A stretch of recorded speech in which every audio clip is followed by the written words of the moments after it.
Moi, salut Zabim, et c'est toujours avec même plaisir là que de rencontrer. Je veux dire que c'est mardi 4 avril pour nous poursuivre avec études école du sabbat. Jeudi, à nous parler ensemble le jugement céleste. C'est thème pour études jeudi.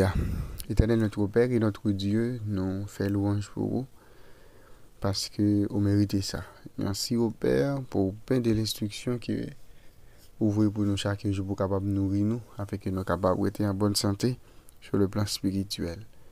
Tandis qu'encore aujourd'hui, nous allons considérer ensemble une partie dans l'étude semaine. Nous demandons au Père que capable nous un esprit clairvoyant, comme ça nous capable mieux comprendre la parole et arriver pratiquer la parole dans la vie nous chaque jour. Merci parce que exaucez nous. Dans le nom de Jésus, nous prions. Amen. Je vous remercie mes amis pour ensemble d'efforts que vous arrivez à faire jour après jour pour capable étudier la parole de Dieu à travers l'étude école du sabbat. Et pas oublier, chaque fois qu'on finit d'étudier, plaisir, c'est toujours encourager pour partager l'étude ça avec entourage pour faciliter plus de monde capable d'étudier le son école du sabbat. Si vous n'avez pas de quoi abonner, je vais profiter de faire ça. Et puis encourager l'autre monde à faire même gens ensemble avec vous. Et ce maintenant, nous allons développer ensemble et thème ça et qu'on trouve dans l'étude numéro 2 qui c'est un moment décisif. C'est thème pour étude semaine. Verset nous pour nous mémoriser, il dit comme ça, je regardais et voici, il y avait une nuée blanche.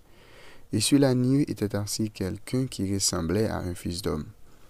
Ayant sur sa tête une couronne d'or et dans sa main une faucille tranchante. Et un autre ange sortit du temple, criant d'une voix forte à celui qui était assis sur la nuée, lance ta faucille et moissonne, car l'heure de moissonner est venue.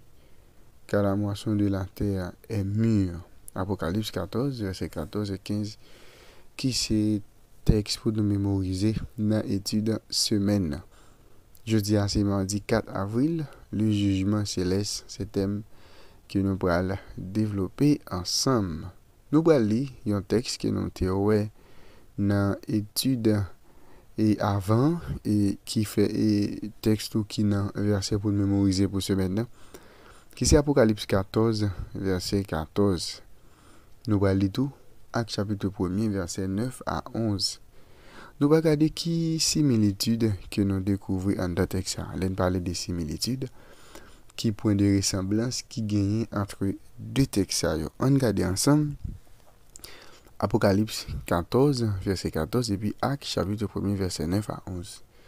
Je regardais et voici, il y avait une nuée blanche. Et sur la nuée était assis quelqu'un qui ressemblait à un fils d'homme. Et sur sa tête une couronne d'or et dans sa main une faucille tranchante. Acte chapitre 1, verset 9 à 11. Après avoir dit cela, il fut élevé pendant qu'il le regardait. Et une nuée le déroba à leurs yeux.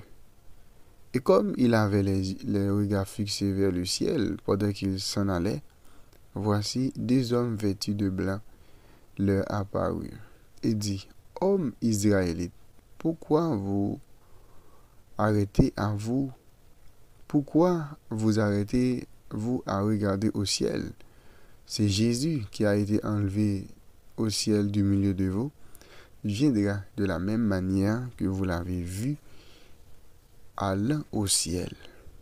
Jean déclarait que, il dit, je regardais et voici, il y avait une nuée blanche. Sur la nuée était assis quelqu'un qui ressemblait à un fils d'homme.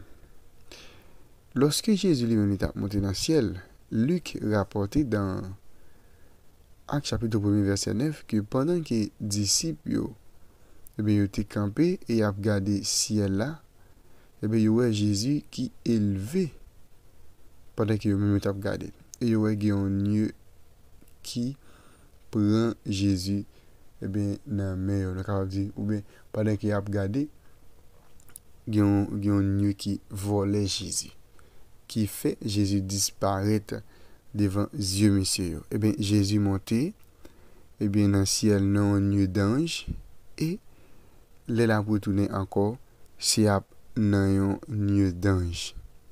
Les anges ont déclaré avec les disciples qui étaient étonnés eh bien, par Jean ouais Jésus lui-même, lui monté, eh bien, en Jean déclaré, Jésus ça qui montait dans le ciel là, qui quittait nous à terre, eh bien, l'a retourné dans la même façon nous-mêmes nous aller. C'est-à-dire, Jean nous aller dans mi-temps en pile ange, il est là retourné, c'est la même bagaille là. Eh bien, par ça, li gen là-dedans, une vérité divine qui pas peut-être apparente.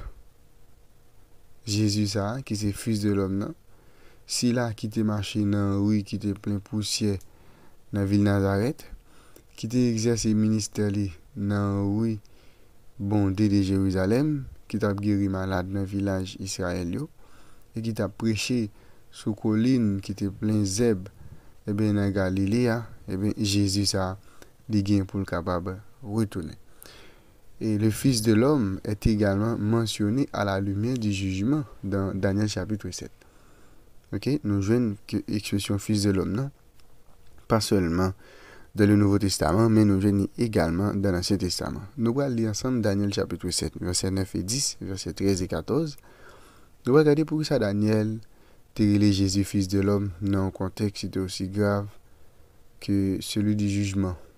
Et qui ça, qui compte tenu de ça que nous de ça que nous déjà examiné, qui t'a de réconfortant le fait que nous connaissons Fils de l'homme, lui occuper une position centrale dans le jugement. Ok, qui ça qui t'a doué et bien réconforter nous par rapport avec ça que nous-mêmes nous connaissons déjà, ou par rapport avec ça que nous déjà examiné dans l'étude semaine, le fait que nous connaissons Jésus occupait une position centrale concernant sa nouvelle jugement. Je regardais pendant que l'on plaçait des trônes et lançait des jours assis.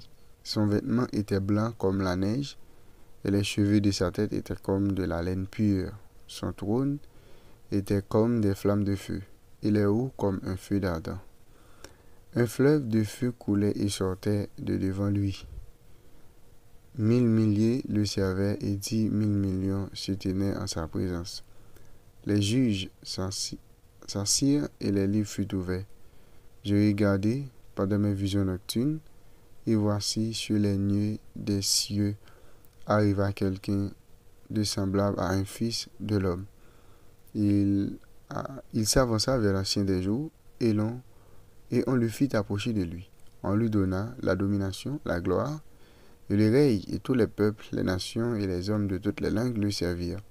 Sa domination est une domination éternelle qui ne passera point, et son règne ne sera jamais détruit. Eh bien, nous, dans Daniel chapitre 7, verset 9 et 10, Daniel, tribunal céleste là, avec 10 000 fois 10 000 êtres célestes qui réunis autour du trône.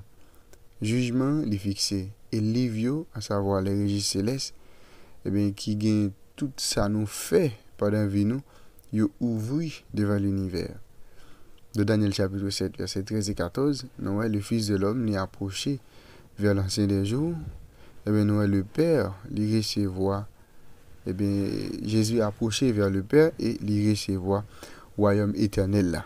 Eh bien, jugement révélé devant l'univers tout entier que le Père, le Fils et le Saint-Esprit, ils fait tout ça qui dépend de eux, tout ça possible pour sauver l'humanité. Et bien, jugement, ça allait justifier non seulement saint qui ont un caractère, et bien, qui ressemble ensemble avec bon Dieu, qui vient ressembler ensemble avec lui, mais tout, et bien, les réfuter, et bien, et toute accusation que Satan a fait contre caractère bon Dieu. Et bien, jugement, ça, et bien, nous, bon Dieu, il justifie nous, il fait nous paraître justes, parce que nous avons confessé péché nous avons décidé de marcher ensemble avec lui. Mais comme ça, tout, les réfuter toute fausse accusation que Satan a fait à l'encontre de caractère bon Dieu. Réflexion que nous avons aujourd'hui. Pensez au fait que votre vie sera examinée en détail devant Dieu. Pensez avec ça. Que vous pour l'examiner en détail. Bon Dieu pour tenir compte de tous ces détails qui passent dans la vie. Mais quelle est donc votre expérience lorsque cela se produit? Quelle expérience vous gagnez lorsque ça lui-même les produits. Heureusement, dans Romains chapitre 8, verset 1er, le texte a dit pas qu'il n'y a aucune condamnation pour ceux-là qui en Jésus. Pas aucune condamnation. Si nous en Jésus, tout bon, pas de condamnation pour nous. Même les vies nous parlent passer en détail, bon Dieu parle, l'humanité parle, tout ça nous avons fait qui mal, mais heureusement, depuis nous accepter Jésus, nous pas connaître jugement, c'est-à-dire nous pas connaître condamnation plutôt, mais nous va connaître ça nous relève la vie éternelle. Nous souhaitons que bon Dieu les bénisse, que bon Dieu ait une bonne compréhension, afin que vous-même vous capable de connaître un jugement qui vient pour faire, pour capable mettre du côté de Jésus, parce qu'il n'y a pas de condamnation pour ceux là qui en Jésus. Je dis à notre appel ensemble, le jugement céleste. Nous remercions Père des cieux pour parole. Bon, nous force à courage pour nous capable pratiquer dans la vie nous.